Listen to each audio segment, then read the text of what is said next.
What you need to be a successful project manager. My name is Guilherme and I'm a project management specialist. I help professionals to become successful project managers. Before I start, make sure you like this video and share with other people so they also learn more about project management and they learn what's success regarding. Well, first of all, every time we talk about success, can be a lot of different perspectives. Because why? Because success means different. The definition of success is different from different people. In general, I like this idea here from Nightingale, that who succeeds is the person that's working progressively to realize a world ideal. And of course, each person needs to define what's a world ideal here for you. Maybe a world ideal, it's maybe only money related, maybe it's a professional related, and so on. So before I discuss what you need to be a successful project manager, at least I need to share with you what's my definition of success. And of course, again, your definition might be slightly different there because the definition of success is very personal, but it makes sense that that's why I also like this definition from Nightingale, that once you define what's success for you and you start to work towards that, then you are a person that's in the way to succeed, because you are working to achieve what's success for you. So let me just give you my definition what's a successful project manager. And here I put at least 6 items that in my view makes a successful project manager. And this is quite important. So the first one is the acknowledge excellence, meaning that you are delivering value. And this acknowledge excellence is very important here, because here you have the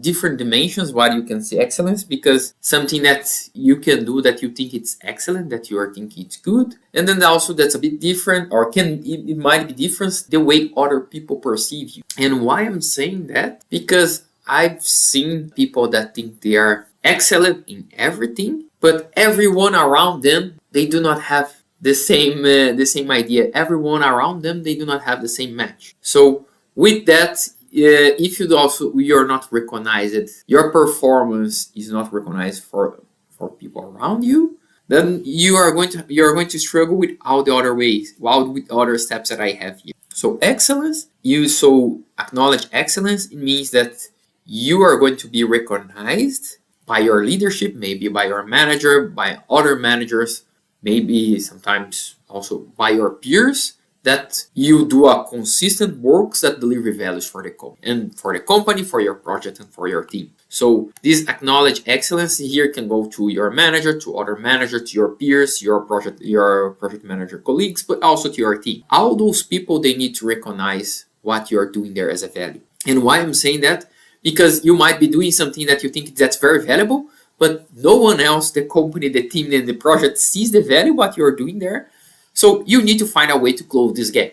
Or either you need to communicate and show them why you are doing it's valuable, or you need to take some feedback and understand how you can change, what you need to change and what you need to improve there. So this is a very important point in your development. Other point that I like here, management of high-profile projects. What does that mean? Well, if you're working in a big organization, usually there are several projects going on, and from time to time usually there are few projects they have more attention, because they might be more risky, because they might be more complex, because they might be more important to the strategic goals for the company. And those types of projects are the types of projects that the company, they want to have a project manager that they trust, that they acknowledge the excellence of this project manager, and that's why they want to give this type of high profile projects to those project managers that they think are the best ones. So this is also one way to understand your acknowledge excellence. And might be, of course, if you're starting your career, if you're like a junior project manager, you can have an acknowledge excellence from your peers. But of course, usually you have some steps that you need to take until you're able to handle a very high profile project, because meaning usually high profile project involves more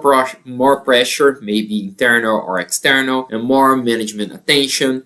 You need to communicate more clearly. It usually involves more risks and a bigger impact for the company. That's why to get to this level, you need to have a bit more of experience. But that does not mean because you're a junior project manager, you're never going to have a project like that. It just means that the company might be preparing you to take a project like that. So that's also something that will be connected directly with your acknowledge excellence. Once you get feedback, for example, from managers, from peers, and you understand where you are, if they see your excellence there, and then you might discuss also those high profile projects when you are going to have a chance for doing that. And that also works kind of exactly the same way if you're like a project coordinator. Because as a project coordinator, of course, you're not handling the entire project. But if you have an acknowledged experience, excellence, for example, then the company might look for you in the path to give you your first project, then to give you your next project, and start to build on the scale of complexity from what you're doing. So this is a very important dimension, very interesting there. This is very related with the value that you deliver. And of course, acknowledge excellence.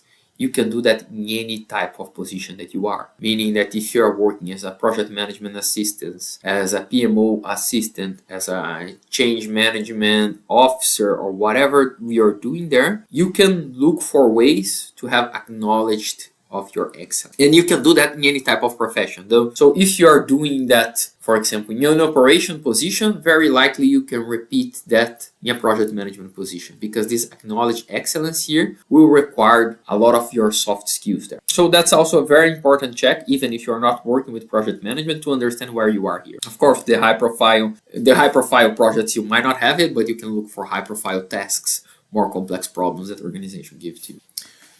The other dimension from what I see as a successful project manager is, of course, compensation. Then at least you should have a well compensated to based on your expertise, your contributions, your level of experience, and your level of skill. And what's well compensated? I would say that it's at least something that's attractive to the market.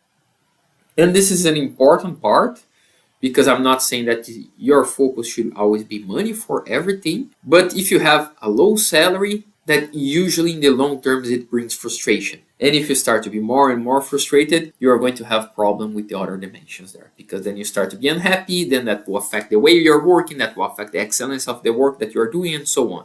So compensation here in the long term, it's very important.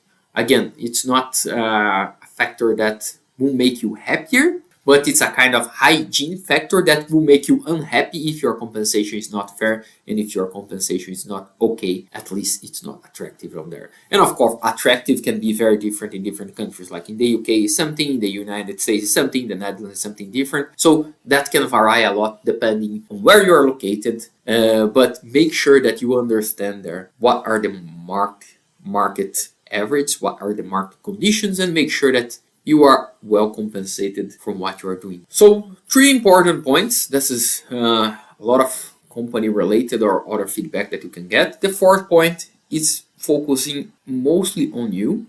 A successful project manager must have growth mindset. And what's a growth mindset? Basically, mindset, it's the framework that you have in your mind. If you want to put like that, it's the set of values, beliefs, experience that you have been building through your life. And this, your mindset will lead the direction where your career goes there. And what's a growth mindset? Well, some have this idea that because they have been doing something for a long time, they know everything. And I've seen even junior project managers, they saying that I know everything just because they did a training in project management. That's not a growth mindset. A growth mindset is always keep your mind open to learn.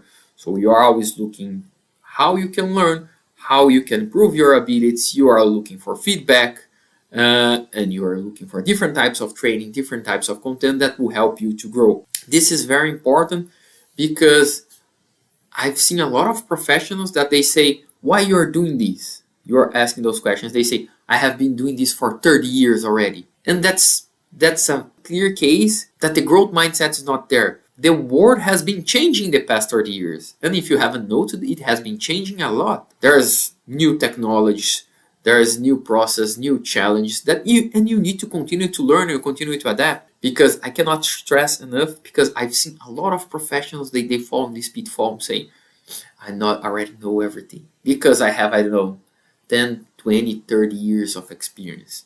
And that goes for engineering professionals, for lawyers, for doctors, and everything else. You always need to continue to learn. Otherwise, you're going to be left behind, because the technology can do a lot of stuff that was not possible 30 years ago. And here's the type of thing that you're going to notice a lot when you are discussing with people. And if someone tells you, I know what I'm talking about, I have been doing that for 30 years, it's because they do not have a growth mindset. Otherwise, they would give a reason, or they would explain the reasoning, what they have behind it. And you are going to find those type of people everywhere. But in my view, if you want to be a successful project manager, you need to make sure that you are always open. Maybe something that you don't know, that in the first step you say, okay, that looks strange, I do not believe that. But challenge yourself, but what if is that true? What does that mean? How can I go into that direction? What can I learn with that? And it might be as well that there's nothing there for you to learn, but at least go and check it and try to see why that can be valuable for you. So the next dimension, what I call the successful project manager, it's work-life balance. And why I'm saying that, because I've seen a lot of people in my career that they were successful, but in my definition that was not the case, because I've seen people say, okay, if you work every day, 6, 7, like those people that are workaholics. For example, I had a boss in the past that he told me that he missed his daughter's birth. When his daughter was born, he was not there because he was working. Because he was saying, I'm very committed with the company. Because I'm a successful guy. And for me, in my perspective, that's not success there. If you miss the birth of your child, in my perspective, you're doing something very wrong there. Your priorities are very messed up, in my perspective. It's very important to find the right balance of work and with your family.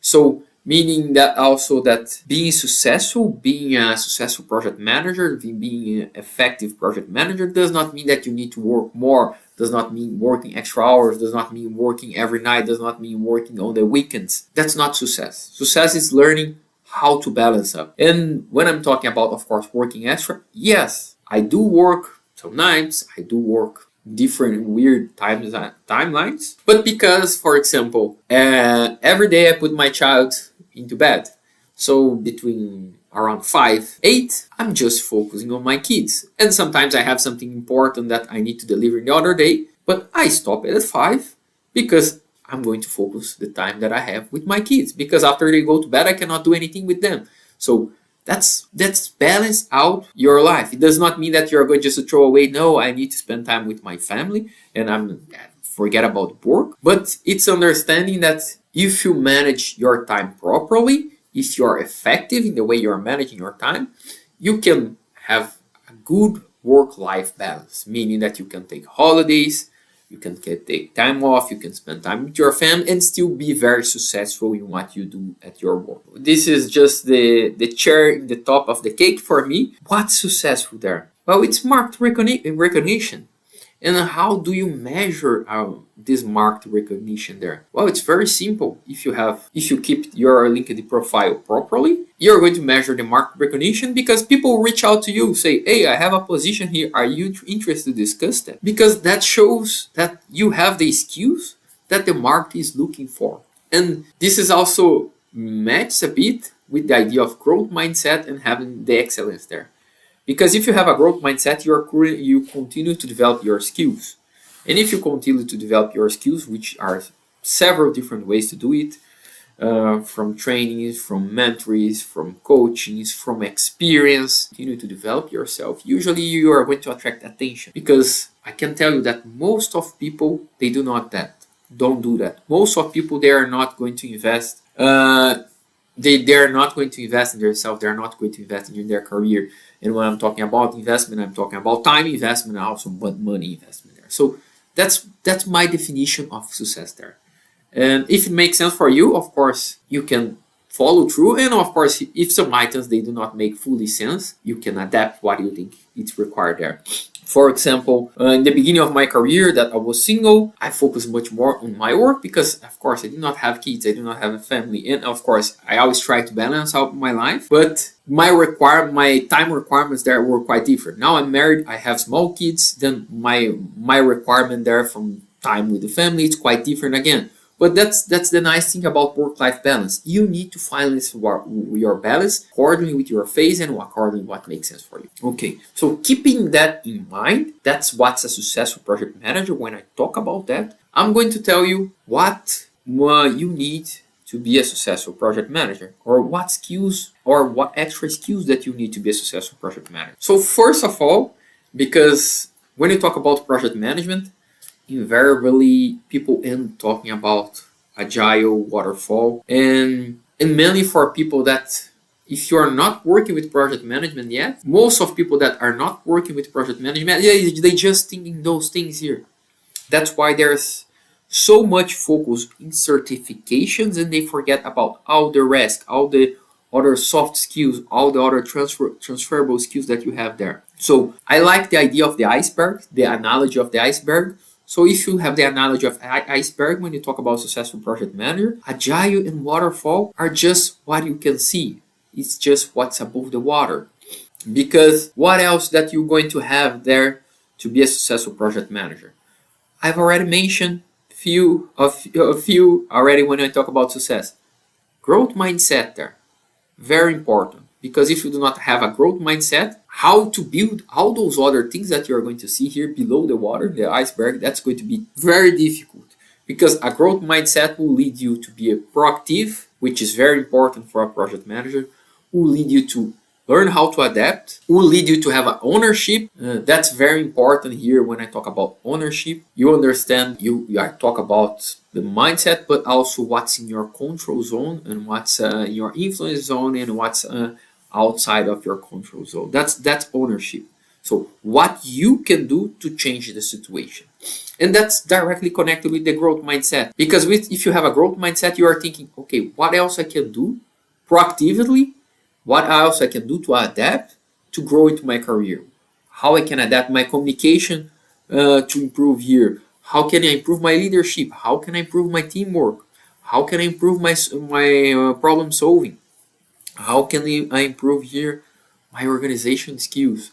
So everything is connected. So you're going to see that all those things, all those soft skills that are very relevant for project management, they are going to start with your mindset. That's why I have my project management program to develop project managers. And I always start there with the mindset part.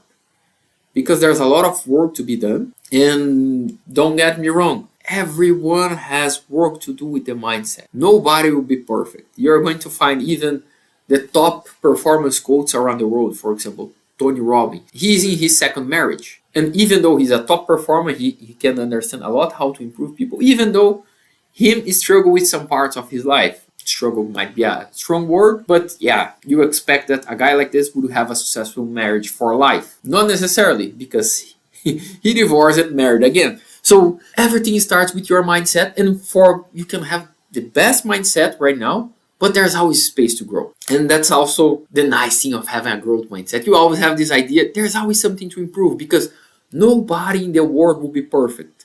So there's always, you can look for something to be more proactive, to adapt, to have ownership, to improve your communications, to improve your problem solving. And if you understand, that's already a very good step into the growth mindset direction. But when I talk about project management, also there's more stuff, for example, that you can see here. Finance. Finance is a hard skill, but there's a lot of project managers that have zero knowledge about finance. And then here's the trick. Your ultimate goal as a project manager is to deliver value. And if you remember my definition of success there, is when you deliver value, it's when you're going to have the acknowledged excellence. And of course, the acknowledged excellence can have a lot of different dimensions: teamwork, leadership, how you behave, how you communicate. But one of them is the value that the project is delivering for the organization. And how do companies measure value projects? And a lot of times, it's finance, money. And then if you do not understand, if you don't have a basic understanding on finance, you're not also able to properly communicate with important stakeholders. Because if you're talking there with a director, with a CFO, with a CEO, and you're launching a new product, they want to know the value, customer satisfaction, is a lot of things, but they are interested in there, okay, how this is making money for the organization. And because In a very simple way, if the organization does not make money, sooner or later they're going to be out of business, because money is like the oxygen for the organizations to keep running. Someone needs to pay the team, someone needs to pay the investments.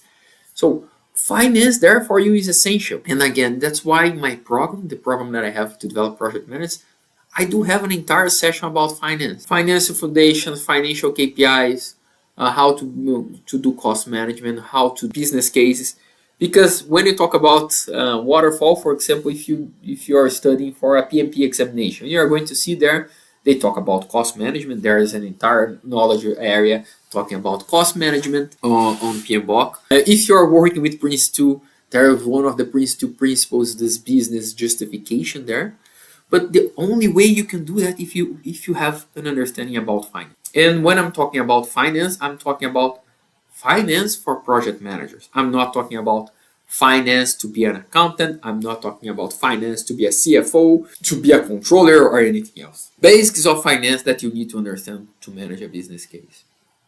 Organization. Organization is usually key. Why? How? Because organization brings clarity, and that's of course some of the things that you can looking at something like that. It's also lean. So lean is also one of the knowledge that you need to do, because a lot of things that you see on agile, they come from lean. So that's already something very important, because if you understand lean, you are going to understand much better agile. But if you learn lean, it also will help you in problem solving, communication, organization. And organization means the structure or the system that you're going to create to deliver value. In a very simple example, a few months ago, I was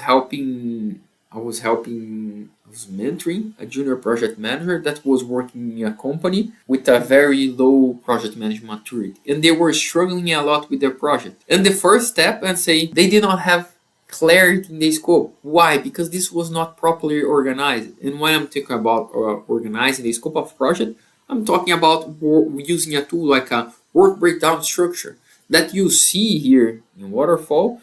But if you do not understand why that's important for your organization, for your communication, you're not going to use this properly. You're not going to use the tool and you're not going to get the value of the tool as you could.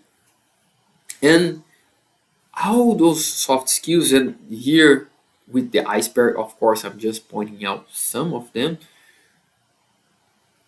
is stuff that you're not going to see people talking about that. So at least in that level or in that direction. And that's exactly one of the reasons, of course, why I created my own program for that. So that's very important. And there's something else that you might be wondering, because that's one topic that I have not mentioned yet. It's anti-fragile. And you might be thinking, okay, what's that? What the heck is that? Well, this is a concept that comes from a book. That's a book that's called Anti-Fragile. And I like very much this definition. So in the past, I used to talk about resilience. But what's resilience? Resilience is, for example, if you're talking about a steel bar, if you bend the steel and the steel is resilient, it will be back to the position. So if you bend it, it comes back to the original position. That's more or less, in a very simple way, what's resilience. So, and what's anti-fragile? Anti-fragile, it's the idea that the stress, the forces that you have there, or the challenges that you have there, will make you and your system better. So the anti-fragile idea is directly connected with the growth mindset. But you might say, okay, how does it work? Well, an example of that, it's your body. And if you're interested in that, just go Google and read the book. That's a very interesting book. But for example, your body is anti-fragile, because if you have a cold, for example, you are going to get sick, then your immune system will be down a bit. But once you're back, once you're fully healed, this type of cold will not hit you anymore, or at least it will not hit you as hard as the first time. Why? Because your body is anti-fragile. Then your body will know how to tackle this, and so the cold helps to improve your immune system. So that's a very nice example of anti-fragile. So there's, in the book, he gives plenty of examples, stuff that you can find in nature, that's anti-fragile. He gives examples that in the old days, some kings, they were warned and they would take very small doses, non-lethal doses of poison, and they would start to build that a bit to make sure that you get used with that and you are straightening your body, and that's the idea of anti-fragile. But of course, when I'm talking about anti-fragile, I'm not talking about your body and how you're going to straighten on that, but it's about how do you use the challenge, or how do you use the roadblocks that you have to make you better as a professional. And usually those challenges, if you use in the proper way with the right mindset, with a growth mindset, will help you to improve your problem solving, your communication, your adaptability, and so on. So anti-fragile is directly connected with lessons learned, because for example, if in one project you have a specific challenge on the communication, and in this case, I mentioned the example that I was helping an organization, a junior project manager there, because they were struggling with the scope definition that was not clear. Once I showed them how to do it with a WBS, very likely for the next project, they are going to learn this and they are going to start with a WBS. So they are making the entire system and themselves anti-fragile. And that's very important that you use in your career. So this is directly connected here to your growth mindset, to make you better, to the lessons that you can learn, and to the system that you are going to create to continuously improve it. Because again, project managers, they fail, or the project fails. It's not because the project manager does not know what's a critical path. Oh, I can tell you, if you ask all the project managers, more or less they can give you a definition what's a critical path. But not all those project managers, they understand what's a critical path, but they do not understand how to correlate this with what they need to do in practice. How they need to build the routine right there around this critical path to make sure that they can deliver a successful project. If you talk about Agile, Agile might be a weird topic because there's a lot of people talking about Agile, but they don't know what Agile means. But in general, if you talk with at least someone that has an understanding about Agile, the problem is not knowing what's the Agile manifesto. The challenge is understanding or applying this in your day-to-day. And when you apply this to your day-to-day, you come back here to the other items: communication, proactiveness, adaptability, leadership, teamwork, organization, problem solving. So all those things are connected, but what people see out there, they just see, for example, this company is using Agile, or this company is using Scrum and they are getting a lot of value, so let's use Scrum, for example. But to be successful using Scrum, there's a lot of underlying items like the Scrum, the Lean philosophy around it, the Agile manifesto, the principles that you need to follow, the values that you need to develop and foster in the team, that will make the Scrum to succeed. And that's exactly the same thing as a project manager. So make sure that you are aware of that. If you want to start to work with project management, if you want to start to work as a project manager, yes, you need to know Agile, you need to know Waterfall, but be aware of that, because you did a training in Waterfall. This is just a first step in a learning journey, in a growth mindset. And there's a lot of other skills that you're going to need to work on, a lot of other challenges that you're going to face that you need to keep developing yourself. Again, please like and share this content to make sure this can go to more people. More people can learn project management, more people can understand what you need to be a successful project manager. But also, when you do that, you help me to understand the value on what I'm doing here. That this content is valued and that I can create more content and I can find more ways to help you there. Because if your goal is to develop your project management skills, my goal is to support you in this journey. And also make sure you follow my channel on YouTube for more content. There's more content every week there. There's already plenty of content there, but there's more content every week that I create there. Different content looking into all those different perspectives here to be a successful project manager. Make sure also you follow my Instagram, because on Instagram I share very small content that you can check daily. But I also have a Q&A box open there every day. You can shoot me your questions, send me a direct message. And of course, if you have questions, feel free also to comment in this video. If you like this video, please leave your comment here, say I like it, that's nice. And that helps me again to understand the value. Thank you very much. See you soon and bye.